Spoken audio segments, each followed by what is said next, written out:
Welcome back to a new edition in quite a while of video game sales history.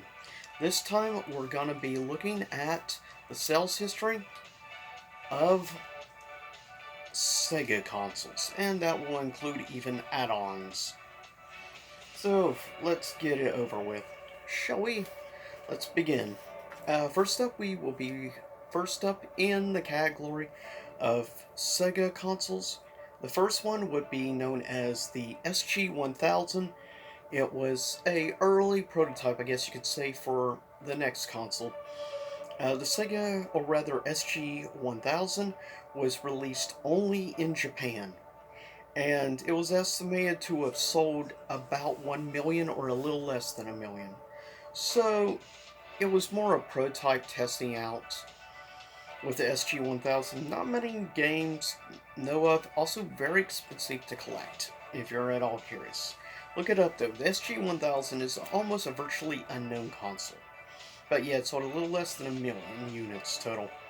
Next, we would go to 1985 when the first true console would be released, at least in my opinion.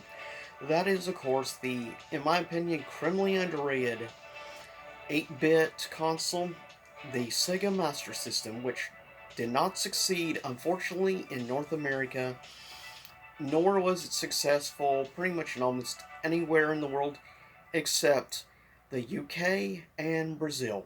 They're actually still making Master Systems in Brazil to this day. It still has yet to be discontinued in Brazil, which is kind of unusual and quite interesting at the same time.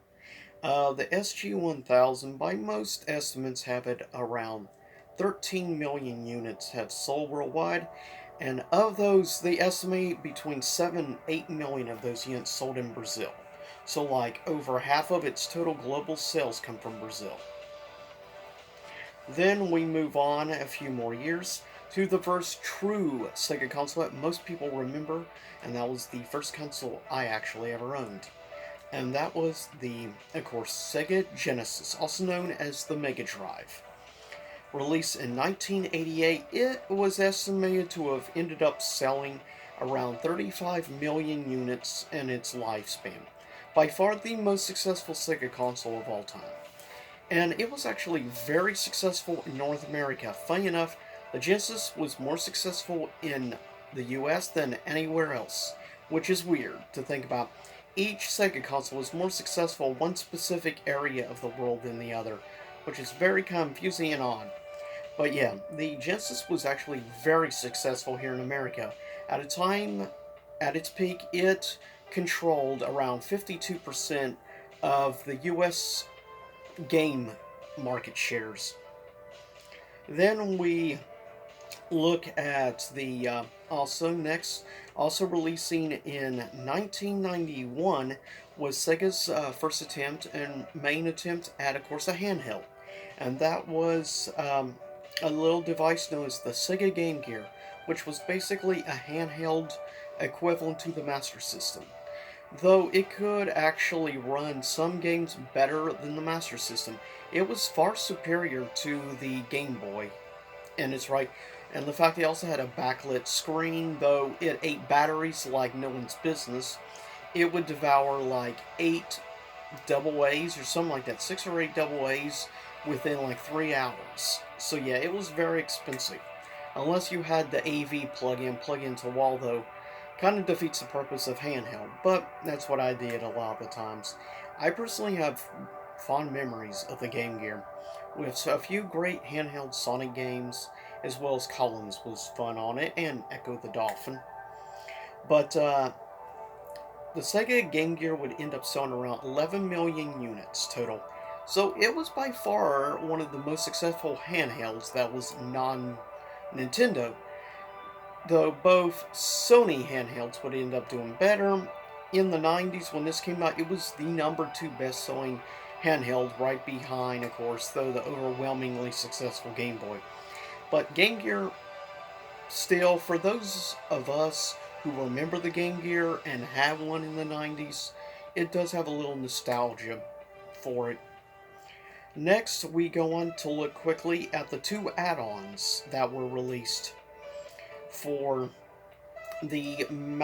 for the Mega Drive AK Genesis. Of course, the first was the Sega 32X, which I actually never had, though I knew only one person ever that had a 32X. It had some great games, some ridiculously stupid fighting games like Cosmic Carnage, and a few other interesting games. It sold an estimated 800,000 total units. Not too bad for an add-on device. Then we would see the more successful add-on, which was really the first true, I guess you could say, CD gaming console of sorts.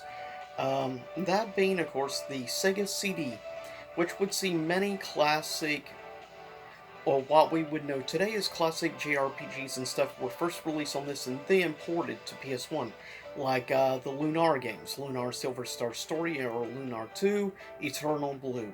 Originally got their first releases on the Sega CD. It sold an estimated 1.5 million, so it sold close to double that of the 32X.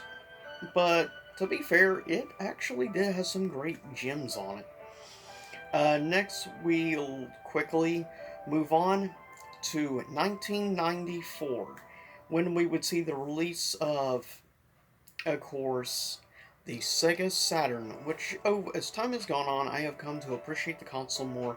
I sadly did not have a Sega Saturn at launch in the 90s. It wouldn't be until the 2000s I would get a Saturn. And boy, as I've played more and more games from the Saturn, the more I realize I missed out on the 90s on it. But I was all about the PS1 at that time period. And then occasionally also playing N64.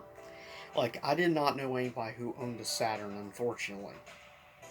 Plus, I was still playing my Genesis at the time. But the Saturn was sold an estimated somewhere between 9.5 and 10.5 million units total. The Saturn definitely was not a success by definitely versus the other consoles of the 5th generation. Still, 10.5 million might be considered not too bad, but when you give that the next one, the N64 sold like about, I think something like around the region of like 32 million units, which is pretty successful, and then dwarfed by the PS1 with 105 million units sold. So, very tiny in comparison, but still, it is, as time has gone, I've really realized how good the Saturn really is. It is in my opinion, a fighting game fan's dream console, in my opinion. If you're a 2D fighting game fan or a Capcom fan, then you probably may have one time or another owned a Saturn, though it's become very pricey to collect for over time. Next we have, unfortunately no real sales data has ever been released, but in 1995, 1 year later, we would see the release of their next handheld, which was basically a handheld version of the Genesis that could play Genesis cartridges.